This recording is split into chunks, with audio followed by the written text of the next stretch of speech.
if I don't know if it fits this Mileena. I'd have to see, because this Mileena, they make her out to be like kind of unhinged, and like a lot of people like Katana over her, and she's like, you can see her growing jealous of Katana, and I'm sure the Tarkat disease is probably going to make her go insane.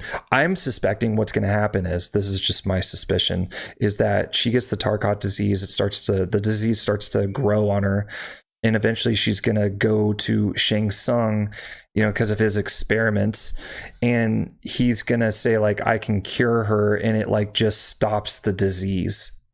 And it doesn't keep it from growing, it just stops it in its place. And that's why, because you have to give a reason why Mileena is getting this disease, but only her mouth is affected and nothing else. That's true, yeah. Because think of that. If you look at the Tarkatans, the Tarkat colony, do you call them Tarkatans anymore, or are they a Tarkat colony?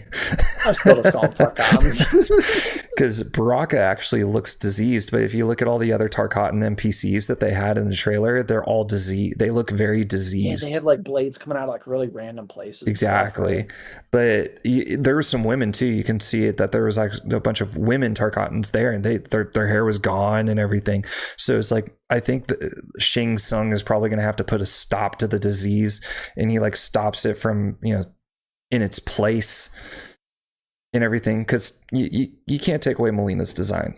Like, people aren't just gonna do that, And do you think like when he does that, like Mileena will kind of feel like indebted to him, and she kind of turns to the dark side? Or I think that this is weird, because I think, because of Mileena's personality, because they're making her out to be naturally like aggressive. Yeah. And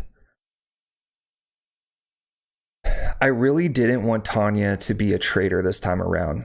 And the only reason I didn't want her to be a traitor is because everybody was like, she's going to be a traitor. She's always a traitor. And I was just like, oh, this is new era. Hopefully she's not. And that's the only reason why. But the more and more I think about it, she probably, I think Tanya is going to be a traitor to the throne, but be loyal to Mileena.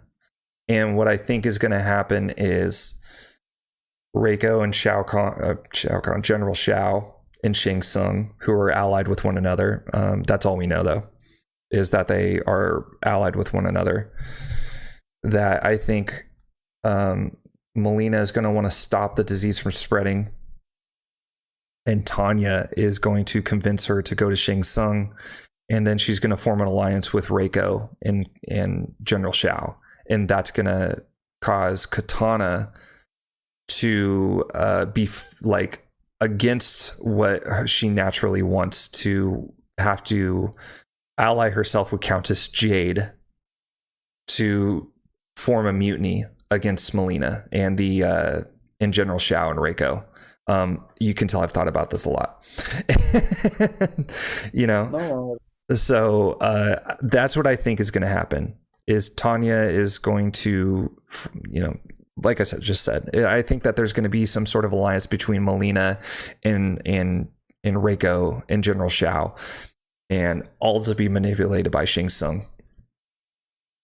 And I was going to say, I could see like, and I've heard people bring this up before, like, Tanya might not be like, she might not go full evil, like full traitor, but it may be revealed that the whole thing with like Li Mei kind of accidentally getting King Gerard killed was maybe like Tanya's fault, because Tanya, I can see that, move up her status or something like that. But she's not like, outside of that, she's not evil. Obviously, that's a pretty messed up thing to do. Mm-hmm. But like, I could maybe just see that. But if they are kind of making her at least less evil or something like I think they're going to make Tanya a lot more complex than she has before. In the past, it's just Tanya just did whatever was best for Tanya. That's all there was to it. It's like Tanya was going to betray Rain, betray Mileena, betray the Edenian family, like she has done in the past. And it was very, there wasn't a lot of nuance here.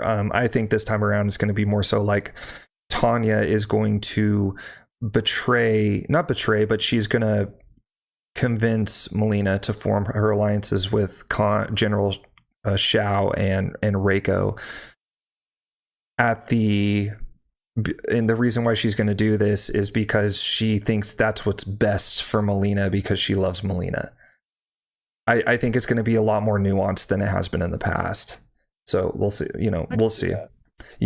I think the writers so far, like, I think Dominic Chinchilla is kind of like let loose on this, and he's kind of like, just kind of letting his creativity flow and everything. Mm-hmm. And it's like, I'm not sure exactly like how it works out as far as the writing goes, but I can kind of see it being something like, the writers are just like, just going all sorts of crazy and just letting it go, like letting all this creativity flow, like totally unlike they've been able to do in the past. Yeah, I think it does. That is one cool thing about this new era, is it kind of does give, I think, a little bit more freedom to change. I guess I don't want to say change things too much, but yeah, I think same but different. Exactly. Yeah, and I think it would maybe, I guess depending on who you spoke to, it maybe upset people a bit less because the expectation is set that things are going to be more different. Obviously, there's still going to be things that like they're going to change, and we're still maybe not going to be super crazy about. Like, I'm still I'm a huge Rain fan, and like I am still kind of trying to warm up to the idea of him possibly having a very different move set. And maybe not being a demigod anymore, but like I'm trying, I'm just trying to be like open minded. Like, let's just see where this goes. See, I really like.